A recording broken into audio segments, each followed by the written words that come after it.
Здравствуйте! В эфире Буровский. Андрей Михайлович Буровский. Я продолжаю рассказывать интересные исторические байки, желательно такие, которые имеют отношение к нашему сегодняшнему дню. И сейчас я скажу о том, что наверняка вызовет удивление и, может быть, даже шок у некоторых зрителей и слушателей. Скажите, почему вы думаете, что Россия страна бедная? Нас ведь все время убеждают в том, что Россия бедна. И не только сегодня бедна, она всегда была бедна. Россия средневековая, бедная, нищая страна. Особенно Московская Русь. Потому что она начала экспансию в очень бедные, скверные почвы, бедную природу средней полосы России, потом Предуралье и в Сибирь, где тоже почвы плохие, климат очень суровый и так далее. Бедно жила эта Россия. Россия 18-19 веков тоже бедная. Какой бедный у нас был крестьянин? Нищий, полуголодный. Страшно подумать, какой. Россия городская 20 века, 19-20 века, тоже бедная. Большинство людей бедны. О бедных людях не только Достоевский скулил. О них, о бедняжках бедных, завывала вся русская литература. Александр Сергеевич писал о бедном помещике, живущем в деревне на 9 владельцев. Бедняжка, представляете себе, землей владеет, крестьянами владеет, но бедный очень. Бедняжка.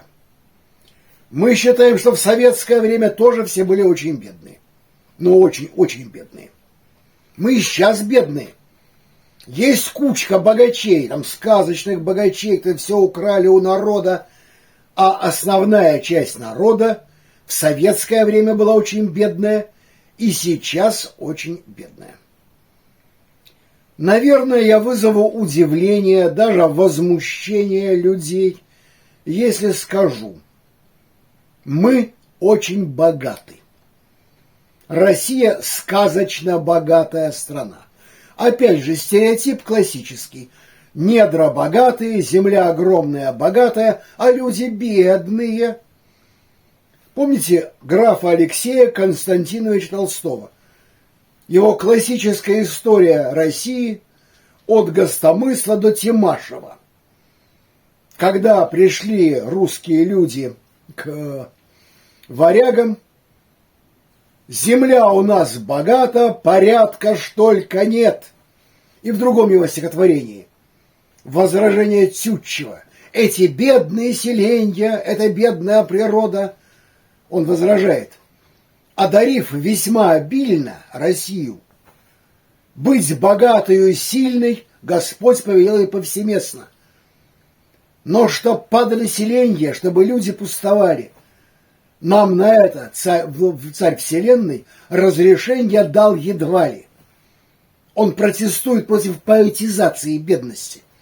А ведь у нас бедность поэтизируют. Есть очень важная ценность моральная в России. Моральная ценность бескорыстия. Соответственно, и бедность. Хороший не тот, кто богатый, кто есть, и он раздает. Он сам себе дает меньше, чем другим. Это важная культурная ценность для России. И вот Тютчев рассказывал, как хорошо быть бедным. Это ложится на массовое сознание. Мы себя бедняками считаем. Давайте проговорю одну неожиданную вещь. Мы пришли из средневековой богатой Руси. Мы начали строить в 18-19 веках богатую городскую техногенную Русь. В 20 веке мы тоже были богатыми. Докажу очень просто. Ведутся раскопки средневековых поселений 15, 16, 11 веков. И вы знаете, во многих погребениях того времени есть и оружие, и богатая посуда, и золотые вещи. В гораздо большем проценте, уж простите, я специально поинтересовался, подчитал литературу, чем в погребениях того же времени в Германии или во Франции. Средневековая Франция вообще страшная страна, где дворяне считались завоевателями, которые владели по праву завоевания мужиками. Было такое понятие тайяж. Тайяж – это право тесать, как тешут камень крестьянина. В 15-16 веке Франция – страна нищих крестьян. Уже 19 век возьмем. Александр Сергеевич Пушкин, который писал, что во Франции не иметь коровы – обычнейшее дело. Крестьянин, у того корова есть, богатый крестьянин. То же самое у Мало в его без семьи. Когда покупает своей названной матушке главный герой корову, богатство ей в дом приносит. Большинство французов корову ни купить, ни прокормить не могут. В русской деревне времен Пушкина, то есть в начале XIX века, отсутствие коровы – это беднота, бедность. Русский крестьянин – сытый крестьянин, во-первых. Ну а теперь давайте проговорим, чем вообще, обусловливается богатство. Что такое богатство? Есть понятие о 3 базовых ценностях, базовых, основных. Это еда, жилье, одежда. В деревне, в аграрной цивилизации россиянин лучше европейца, тем более лучше китайца. Обеспечен едой, одеждой и жильем. Мы могли осваивать очень холодные области на севере, даже Тульская, даже Московская область, они очень холодные. Просто мы привыкли. Для нас они такие, обычные, теплые.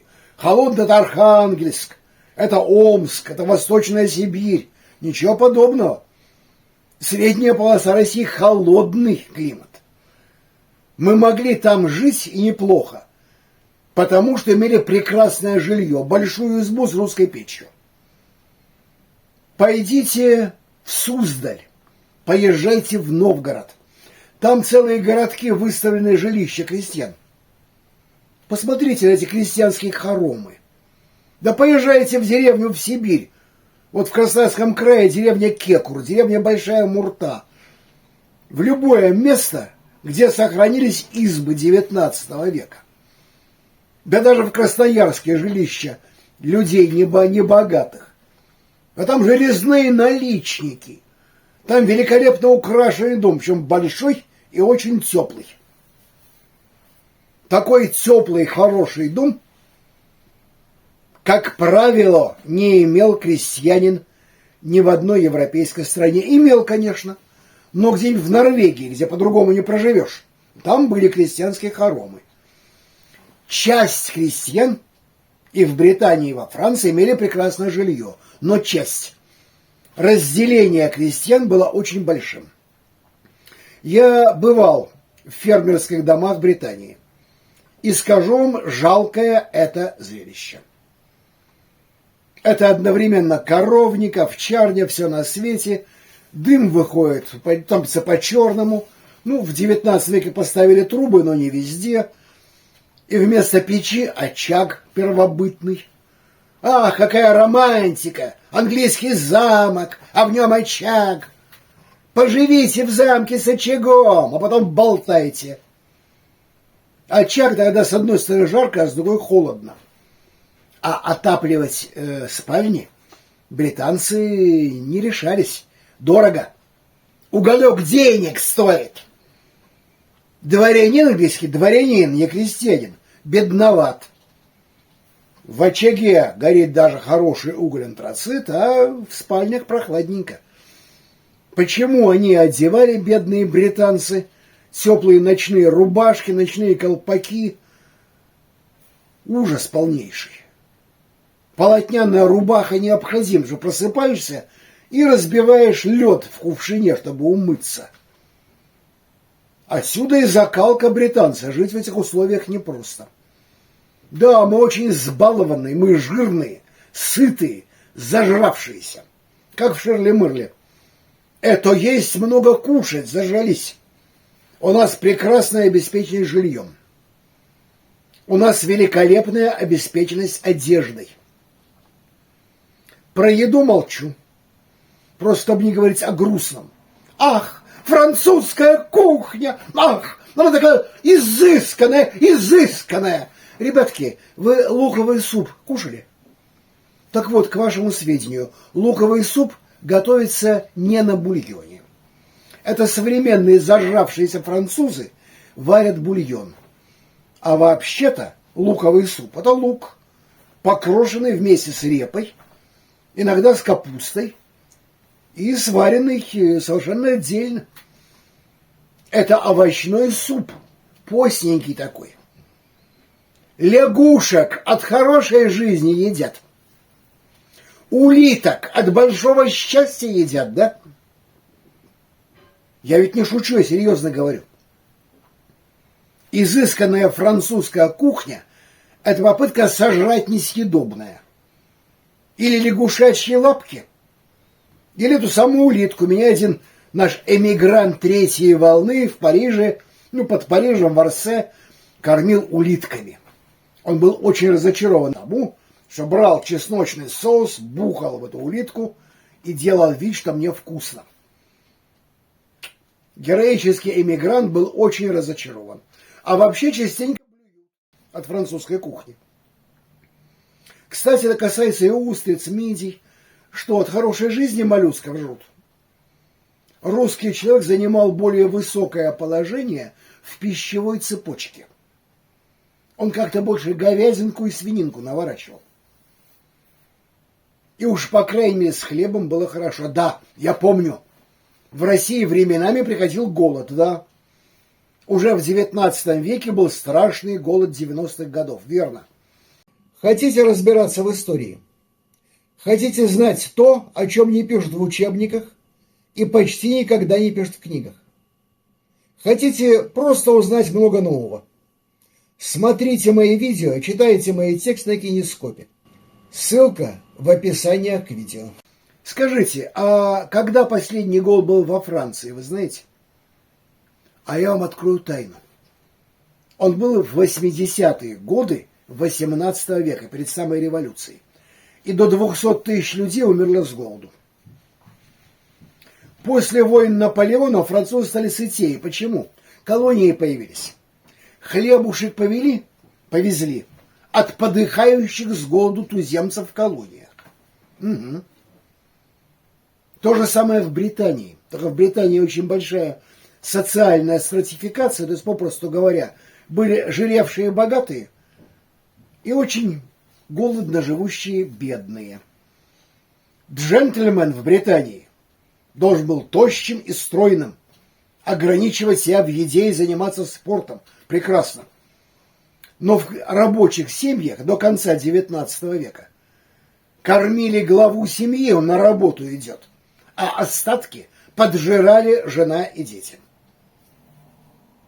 Нет хорошей жизни, такой обычай устанавливается.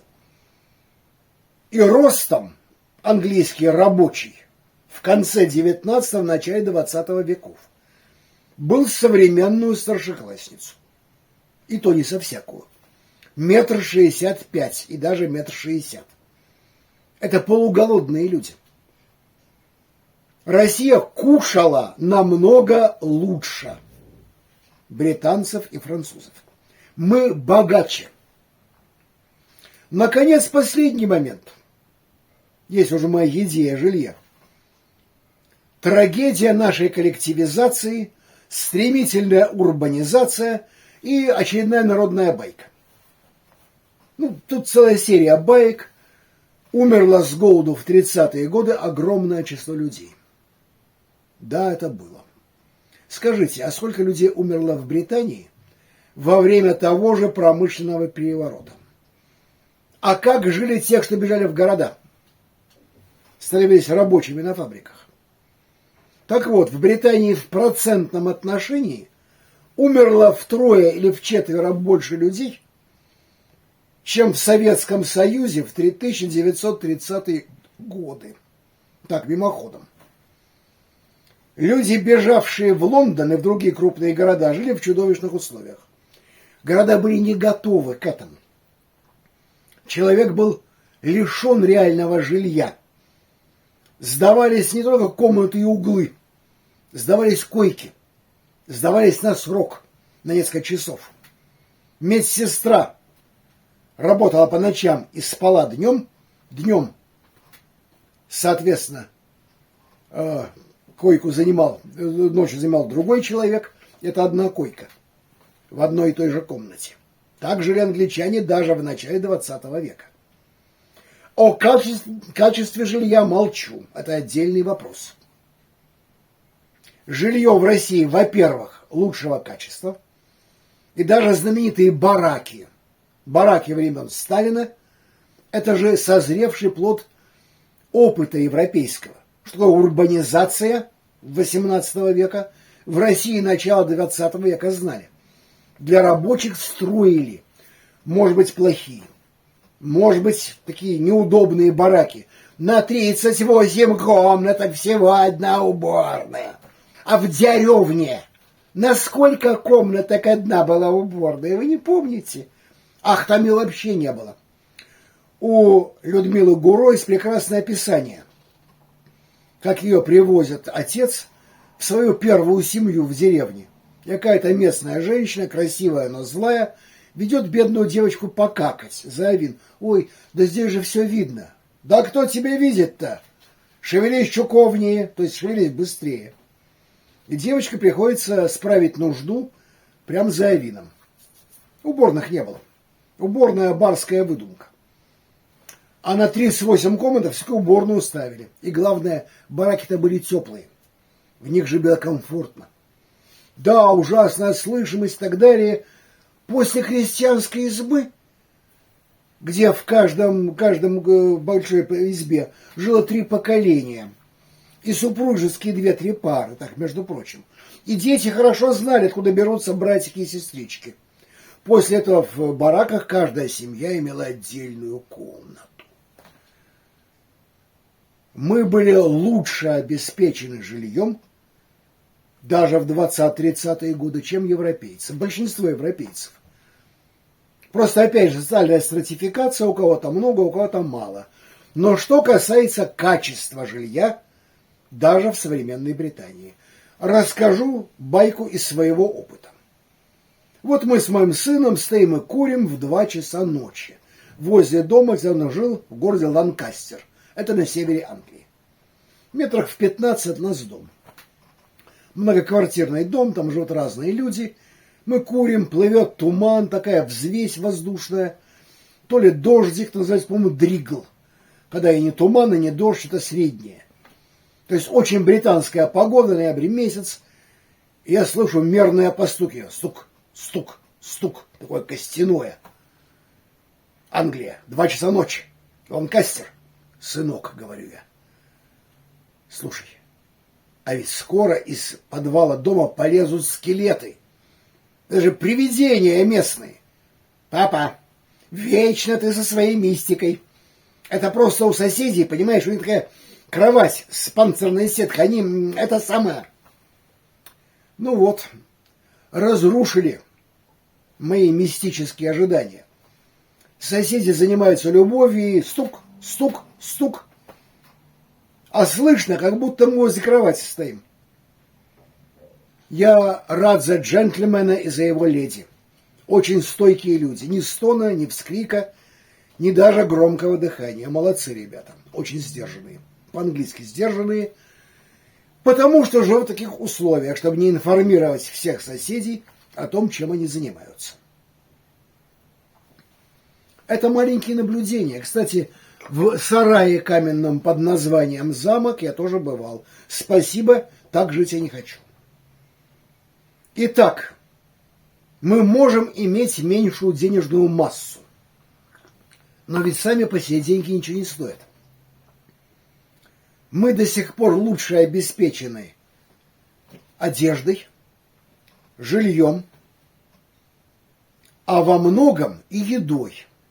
Еда стала хуже в послесоветское время. В советское время почему вывозили шоколад или шоколадные конфеты? Потому что в Америке они были хуже. Вы сникерс попробовали? И прочий навоз. Не пробовали? Попробуйте и сделайте выводы.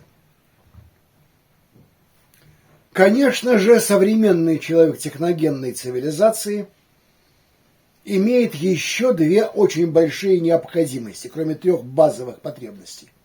Это медицина и это образование. Господа, в царской России образование было в несколько раз дешевле, чем в Европе. И в целом выше по уровню, по качеству. Об этом особый разговор. Запишу, наверное, отдельный ролик. Пока об этом. Просто констатирую факт. Что касается медицины, то, понимаете, обращу ваше внимание на интересную деталь. В 90-е годы из России помчалось множество эмигрантов третьей волны.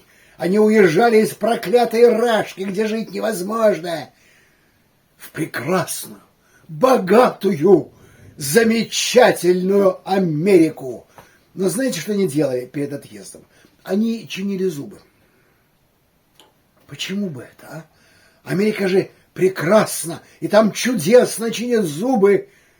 Понимаете, чинят. Вопрос, кому и за сколько.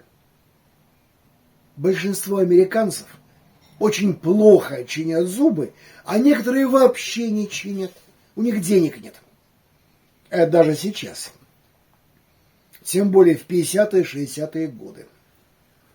В проклятой нищей Рашке медицинская помощь, я не хочу использовать слово медицинское обслуживание, оно какое-то подлое.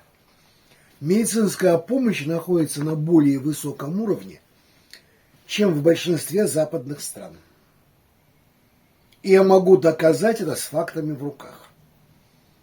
И вот от того, что Россия традиционно богатая страна, может, потому что холодная, приходится удовлетворять многие потребности, которые можно не удовлетворять на юге. Может, в этом дело. Думаю, что именно поэтому у нас так много всевозможного протестующего элемента. Люди, которые зажрались, зачастую не вынуждены так отчаянно бороться за жизнь, как в среднем борется европеец. Кстати, когда в Европе становится побогаче, тоже появляется свой дармоедский слой, слой бездельников, и он начинает всевозможные революционные преобразования, неважно, гендерного типа, марксистского или какого-нибудь другого. Все одинаковое безобразие. Ну что ж, на этом, наверное, пора закончить. К теме, вероятно, придется вернуться. Но не сейчас. Подписывайтесь, лайкайте все на Кинескоп, где самое лучшее и самое вкусное. А пока, до свидания.